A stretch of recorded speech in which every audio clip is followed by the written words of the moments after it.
Nikmatnya kerja sambil ngopi dan hunting kuliner pedas jangan sampai hilang karena sakit mah. Minum Proma dengan formula hidrotalsit, magnesium hidroksida, dan simeticon cepat redakan sakit mah. Proma, ahlinya lambung.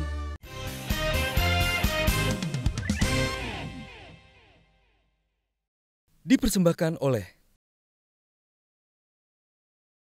Untuk Ibu Sri Mulyani ya boleh-boleh saja lah untuk menjadi menteri terbaik walaupun itu istilah yang saya kira mungkin bisa menjadi bahan ejekan juga bagi banyak negara. Saya tanya kepada salah seorang menteri dari negara tetangga aja tuh nggak ngerti tuh bahwa ada kontes pemilihan menteri terbaik sedunia.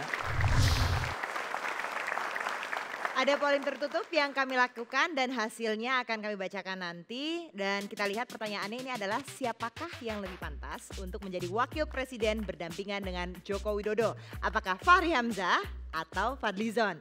Dan pertanyaan ini kami tanyakan kepada audiens yang hadir pada malam hari ini. Jadi siap-siap nanti kita akan bacakan di akhir acara. Ini ada dua sahabat yang hadir saat ini berada di sini begitu. Nah kita lihat ini kita juga punya foto-foto lama antara dua sahabat ini. Sebenarnya kenalnya dari sejak kapan sih Bang Fahri dan Bang Fadli ini? Ini sebenarnya foto ini saya temukan, ini waktu diskusi. Saya waktu itu sudah jadi anggota MPR, tahun 98, tapi waktu itu masih zaman Pak Harto. Pak Fahri itu sebagai ketua umum kami, KAMMI. Waktu itu ya satu organisasi mahasiswa yang paling depan di era reformasi. Nah kita mendiskusikan, saya waktu itu menjadi direktur eksekutif dari Institute for Policy Studies, mendiskusikan tentang agenda reformasi politik mahasiswa dan sebagainya. Saya kenal Pak Fahri ini dari zaman mahasiswa di UI dulu. Beliau di Fakultas Ekonomi, saya di Fakultas Sastra. Oke, jadi memang sudah lama gitu kenalnya, tapi selalu stay in touch tahun 90-an awal. Dari tahun 90-an itu sampai sebelum menjadi anggota dewan sama-sama nih di periode di pimpinan DPR ini selalu sering komunikasi atau tidak? Iya, cukup sering dan bahkan waktu kerja, waktu partai PK waktu itu baru berdiri, pernah ngobrol-ngobrol waktu pemilu pertama tahun 99 juga ya ikut sama-sama membangun Poros Tengah dan sebagainya. Oke, ini foto zaman now-nya. Tapi memang di antara pimpinan DPR emang paling dekat Bapak berdua? Semua dekat, cuman kan kita yang karena segenerasi dan belak-belakan. Kan satu kampus, tetanggaan lagi kan, Fakultas Ekonomi, fakultas dulu namanya Fakultas Sastra, sekarang namanya Fakultas Ilmu Pengetahuan Budaya gitu. Nah ini ada lembah gitu yang mengantarainya gitu. Tergantung siapa yang ngincer fakultas mana gitu. Jadi kalau Fadli sering ke FEU itu berarti dia ada inceran di situ kan. Dan saya juga begitu. Gitulah kira-kira. Tapi beliau masuk duluan. Tadi ngelihat foto-foto kedekatan Pak Fadli dan Pak Fahri menarik sekali ya. Udah dekat dari zaman kuliah ya. Kita satu alma mater nih Pak berarti. Oh iya, berarti kita dekat juga.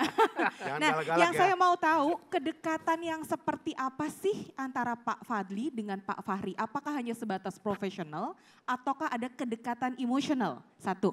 Yang kedua, kualitas-kualitas diri apa dari Pak Fadli ke Pak Fahri dan begitu juga sebaliknya yang membuat kalian ngeklik satu sama lain? Pertama-tama begini ya, kita ini sebetulnya tumbuh dengan kesetiaan kepada ide-ide, itu yang pertama. Dan kita ini adalah aktivis, artinya memang kita dari awal tuh berpikir. Jadi kita punya biografi pikiran yang relatif bisa dilacak lah dalam proses transisi ini. Artinya kita tiba-tiba dari tempat yang tidak jelas tiba-tiba jadi orang gitu di panggung begitu, tidak. Kita punya pikiran, kita menulis buku, kita berdiskusi sejak mahasiswa sampai sekarang, pergumulan pikiran itu terus berjalan gitu. Saya kira itulah yang menyebabkan kemudian kita bisa satu pikiran ya dalam banyak hal, tentu ada banyak perbedaan juga. Tapi kan belum digali perbedaannya itu apa. Yang sering nampak adalah perspektif kita tentang politik, tentang ekonomi, tentang kepemimpinan itu yang saya kira memang sama karena tumbuh di era yang sama kira-kira begitu. Tapi kedekatan secara emosionalnya? Iya, tentu karena saya kira benar apa yang Saudara Fahri, kita juga berada di dalam satu masa-masa era atau istilahnya itu timeline sejarah gitu. Di masa-masa yang penting di dalam sejarah Republik itu kita bertemu dengan tokoh-tokoh, saya masih ketemu dengan Perdana Menteri Natsir, saya ketemu dengan banyak tokoh-tokoh pendiri bangsa yang Saya tidak bisa sebut satu-satu kecuali mungkin Bung Hatta dan Bung Karno yang saya tidak ketemu. Tetapi kita merasakan getaran-getaran dari mereka itu. Jadi kita berada di dunia aktivis. Saya aktivis, saya tukang demonstrasi di mahasiswa UI. Begitu masuk di Universitas Indonesia, Saudara Fahri lebih belakangan. Tapi juga di dalam satu momentum sejarah yang sedikit berbeda di tahun 90-an itu. Ketika gerakan mahasiswa waktu itu relatif dibungkam oleh kekuasaan karena peristiwa di tahun 70-an itu. Jadi menurut saya kita berada di dalam satu zaman yang menarik transformasi, reformasi dan sebagainya. Jadi dan mungkin satu juga ya kita lebih banyak bicara apa adanya, bukan ada apanya gitu ya. Tapi apa adanya. Kalau melihat perjalanan zaman tadi ya, kita melihat 2 orang aktivis, pergerakan dan lain-lain gitu ya. Dan padat pengalaman politik. Tapi tahu-tahu yang jadi presiden orang biasa tuh. Bagaimana memperbandingkan hal tersebut? Ya, kalau saya sebelum Pak Fahri ya, jangan lupa yang pertama membawa Pak Jokowi ke Jakarta ya, termasuk Gerindra di situ. Ya, kami yang ikut mendukung karena kita melihat ada satu sisi yang bisa membereskan waktu itu Jakarta ya. Waktu itu saya beda tempat. Beda tempat. Oh, beda ya? Kita berbeda nih dengan Pak Fahri. Ini ternyata ketidakkompakannya di sini. Bedanya gimana? Ada. Bedanya gimana? Ya dia mendukung calon yang berbeda dengan yang saya dukung. Gitu. Jadi menurut saya ya mungkin ini adalah bagian dari takdir sejarah. Bisa juga ini sebuah kecelakaan sejarah gitu ya.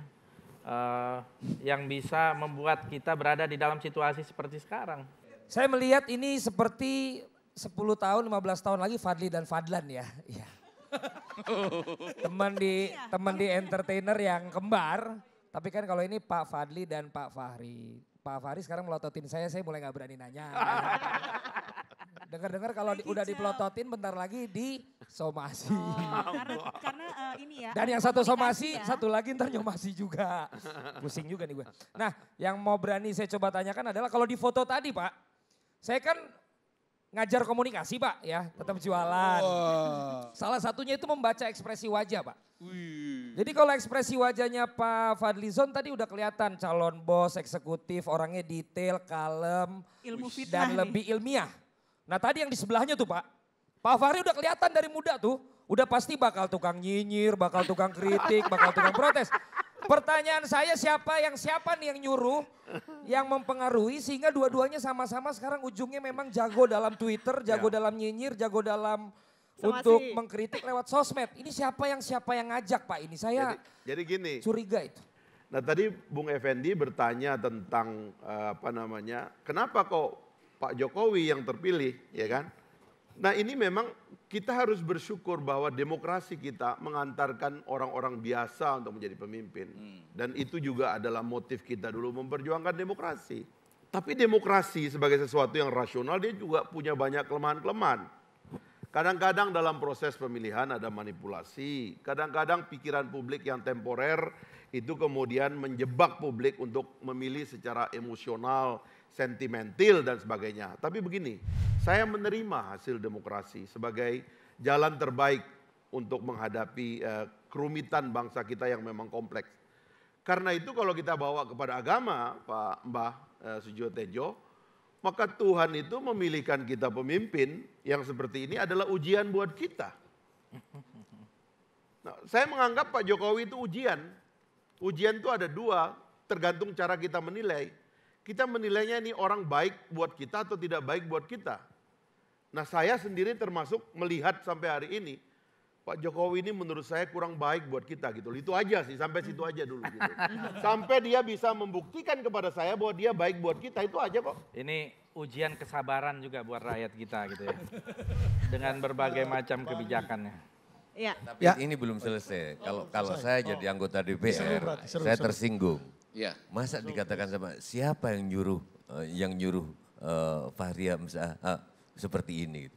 Masa sampai ada yang nyuruh? Oh, berarti ada dalangnya gitu menurut Kan ini bisa dituntut loh, ada undang-undang baru loh.